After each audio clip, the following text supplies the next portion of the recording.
Pratibha, welcome back to my channel believe to learn. तो friend, जैसा कि आप सभी जानते हैं कि यूपी एलटी ग्रेड की जो भर्ती है वो आपकी सितंबर तक निकलने वाली है। तो ऐसे में बहुत सारे सवाल अभ्यर्थियों के मन में, और आपने भी कल की वीडियो में कमेंट करके बहुत सारे सवाल किए थे, और उन सवालों के जवाब देने के लिए आज मैं ये वीडियो बना रही हूँ। सिलेबस का एक सेपरेट वीडियो भी बनाऊंगी, लेकिन आज मैं डिटेल में सभी सब्जेक्ट्स की क्या क्वालिफिकेशन है, क्या सिलेबस रहेगा, क्या एग्जाम पैटर्न रहेगा, सारी जानकारी आपको इस वीडियो में मिलेगी। तो वीडियो में अंत तक बने रहें। चैनल पर नए हैं तो चैनल को सब्सक्राइब और बेल आइकन को प्रेस कर लें महत्वपूर्ण अपडेट और गाइडेंस के लिए, और वीडियो पसंद आए तो लाइक और शेयर भी कर दें। तो चलिए शुरू करते हैं। दोस्तों, सबसे बड़ा सवाल जो सबका है कि एज लिमिट क्या रहेगी यूपीएलटी ग्रेड में, तो मैं आपको बताना चाहूंगी कि यूपीएलटी ग्रेड में जनरल कैटेगरी के लिए मिनिमम एज 21 साल और मैक्सिमम 40 साल है। कोई एज रिलैक्सेशन नहीं है, जबकि एससी, एसटी, ओबीसी और स्किल्ड प्लेयर कैंडिडेट जो हैं उनकी मिनिमम एज 21 ईयर और मैक्सिमम 45 ईयर है, मतलब 5 साल का एज रिलैक्सेशन इनको दिया जाएगा। अगर हम पीएच या एक्स आर्मी पर्सनल की बात करें तो इनकी मिनिमम एज 21 साल होगी और मैक्सिमम एज जो है वो 55 साल होनी चाहिए, मतलब 15 साल का इनको रिलैक्सेशन जो है पीएच कैंडिडेट और एक्स आर्मी पर्सनल को दिया जाएगा। आगे बात करते हैं हम।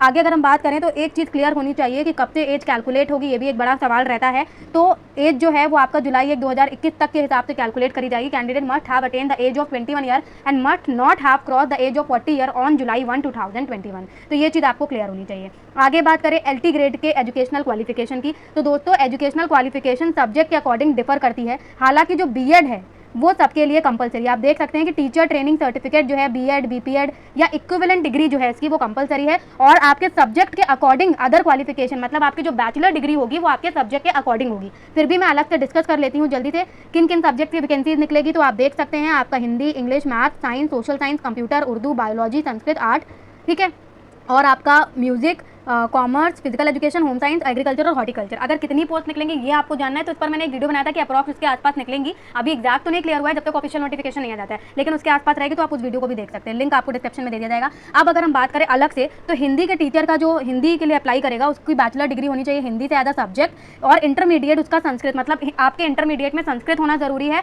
और हिंदी आपकी बैचलर डिग्री होनी चाहिए हिंदी से, या कोई इक्विवेलेंट एग्जामिनेशन आपने दिया हो संस्कृत से रिलेटेड तो वो भी चल सकता है। और बाकी बीएड तो सभी में कंपलसरी है, तो ये चीज़ आप मानकर चलिए। अगर हम इंग्लिश की बात कर रहे हैं तो इंग्लिश में आपका इंग्लिश लिटरेचर से आपका बैचलर डिग्री होना चाहिए या फिर कोई इक्विवेलेंट डिग्री। अगर हम मैथ की बात करें तो मैथ में आपकी बैचलर डिग्री होनी चाहिए, ठीक है, बैचलर डिग्री होनी चाहिए with mathematics as a subject, मतलब आपका बैचलर डिग्री हो with mathematics as a subject, या कोई इक्विवेलेंट डिग्री भी चलेगी, ठीक है। बीएड होना चाहिए या इक्विवेलेंट डिग्री।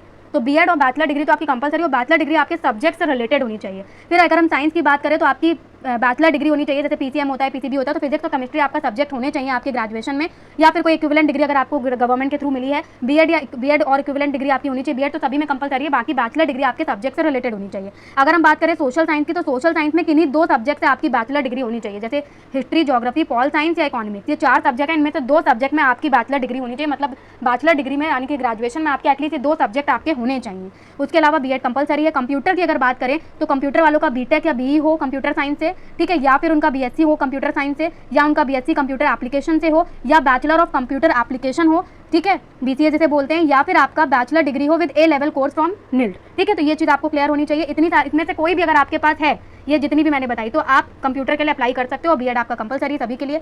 उर्दू की अगर हम बात करें तो उर्दू में आपका एक सब्जेक्ट की तरह उर्दू आपके ग्रेजुएशन में होना चाहिए, ठीक है, और बीएड तो कंपलसरी है। उसके अलावा अगर बात करें बायोलॉजी की, तो बायोलॉजी में आपकी जूलॉजी या बॉटनी से आपका ग्रेजुएशन होना चाहिए, ठीक है, बीएड कंपलसरी है। संस्कृत की अगर हम बात करें, ये एक इंपॉर्टेंट क्वेश्चन है, हिंदी और संस्कृत में लोगों को कंफ्यूजन रहता है, तो हिंदी अगर संस्कृत की बात करें तो संस्कृत से आपका ग्रेजुएशन होना चाहिए, और कोई इक्विवेलेंट डिग्री अगर आपके पास है तो भी चल जाएगी, और बीएड आपका कंपलसरी है। आर्ट की बात करें तो आर्ट से आपका बैचलर डिग्री हो, बीए किया हो आपने, या फाइन आर्ट से आपकी बैचलर डिग्री हो, बीएड कंपलसरी है।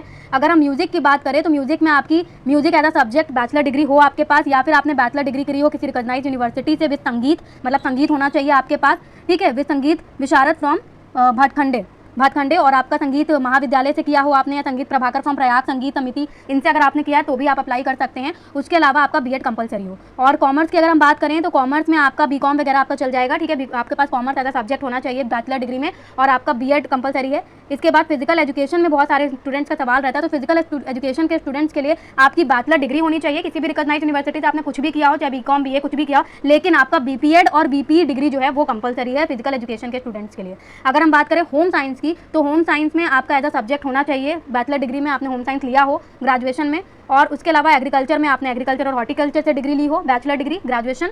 अब एक चीज़ सबसे ज़्यादा कंफ्यूजन जो सबको है वो जान लेते हैं कि सीटेट या सुपर टेट, सीटेट या यूपी टेट कुछ भी कंपलसरी नहीं। हालांकि मैंने पिछले वीडियो में बोला था कि इस बार यूपी टेट भी हो सकता है, लेकिन जैसा कि अभी तक पता चला है आपका कोई भी टेट एग्जाम LT ग्रेड में नहीं है। ओके, केवल आपका B.Ed होना चाहिए या उससे इक्विवेलेंट और आपका बैचलर डिग्री जो है आपके रेलिवेंट सब्जेक्ट से होनी चाहिए। Selection process written exam base होता है, इंटरव्यू नहीं होता है, ठीक है, और मेरिट लिस्ट प्रिपेयर करी जाती है अथॉरिटी के द्वारा। फिर बात करें एग्जाम पैटर्न की, तो एग्जाम पैटर्न में ये भी सबका सवाल रहता है कि क्या आता है। देखिए, जनरल स्टडी 30 मार्क्स की 30 क्वेश्चन आते हैं, 2 घंटे का समय आपको दिया जाता है, और जो कंसर्न मेन सब्जेक्ट होता है, जैसे आपका कॉमर्स है तो वो 120 मार्क्स का आएगा, 120 क्वेश्चन, टोटल 150 क्वेश्चन आपके जो है वो आते हैं, ठीक है, यानी कि 150 मार्क्स का पेपर आता है, 2 घंटे का पेपर होता है। तो आई होप तो कि जितना भी कंफ्यूजन था LT ग्रेड के क्वालिफिकेशन को लेकर या एज रिलैक्सेशन को लेकर वो दूर हो गया होगा। अब एक बड़ा पार्ट बचता है सब्जेक्ट वाइज सिलेबस का, तो वो भी आपको हमारे चैनल पर जल्दी मिल जाएगा। तो आप चैनल को सब्सक्राइब और बेल आइकन को प्रेस जरूर कर लें। नमस्कार।